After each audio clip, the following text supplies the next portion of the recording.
2017 Prius. Now sometimes it's winter time and you're forced to replace a new condenser like that there. That was the old one. This was in a collision. You can see all the sheet metal that was replaced. So all that sheet metal is new. New condenser, just charged up the refrigerant. It's running right now. As you can see where it says OD DB, that's outdoor bulb temperature. Then you have your suction line temperature, your liquid line temperature, your superheat, your subcooling. There's your high side pressure, there's your low side pressure. And yes, 66 PSI is normal for this 2017 Prius operating under these conditions. There's no sun load, there's no hot heat load.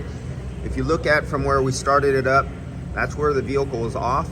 I started the vehicle and you can see the very moment when the AC compressor came on and the low side pressure went down, the high side pressure went up. And as you can see right here, if I could get it to, well, not with my glove, not this, I have two gloves on. We're at 64. If I could get that glare out of your eye right there. Let's get that glare out. Let's see if we can focus.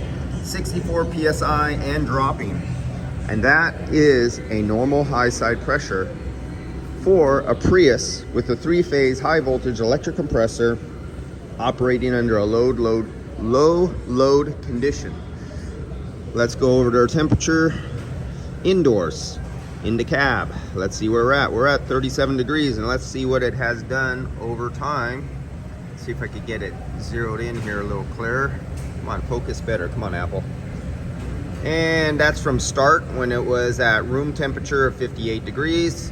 And we're down here 38, 37, 37, 37, 37, 37, 30, all the way. And you can see the minutes reading off, minute 2, minute 3, 4, 5, 6, and you get the picture. So all this data gets recorded for the customer. This goes into the invoice. Every customer gets this. Customer gets a copy of everything coming live through Bluetooth to the software, data logging, everything. The customer will get that. Every shop should be doing this. We're going into the 22nd century. We don't crank our Model T no more, guys. Why are you still using analog gauges? Come on. All right, so you go back here, you snapshot this for the customer. All the data here, live streaming, it gives you a capacity. We're at a cooling capacity. Let's see if you can see that right there. 17,000 BTUs right now. This has like an 18,000 BTU capacity, and we're at, no, it's more. Oh, I got the data. Oh, well, let's see what refrigerant I have. Oh, let's get off of YF refrigerant. Makes just a little bit of difference. There we go, 134A. Did you see all that switch over a little bit? Okay, so then you could come to the superheat and stuff. Here's the refrigerant side. This is everything to do with the refrigerant.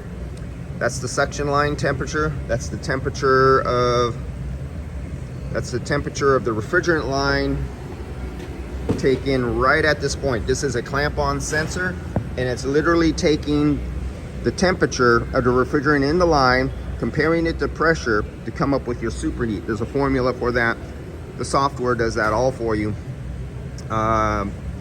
Your liquid line temperature, 58 degrees. That's the temperature of the liquid line coming out right here.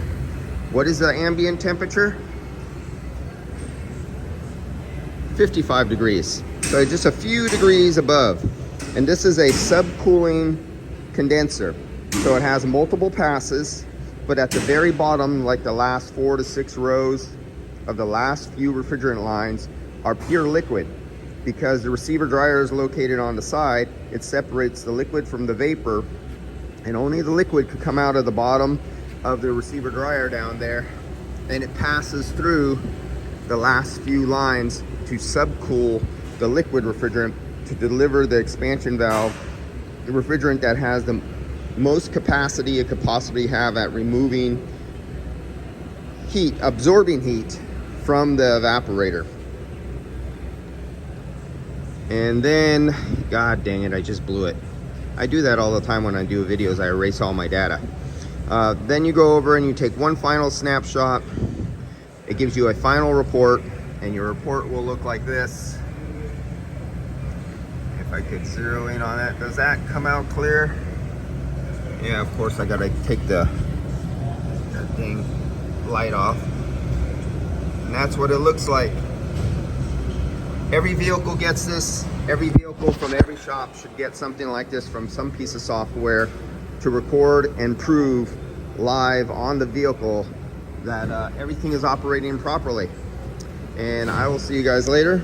That's just all I'm telling you.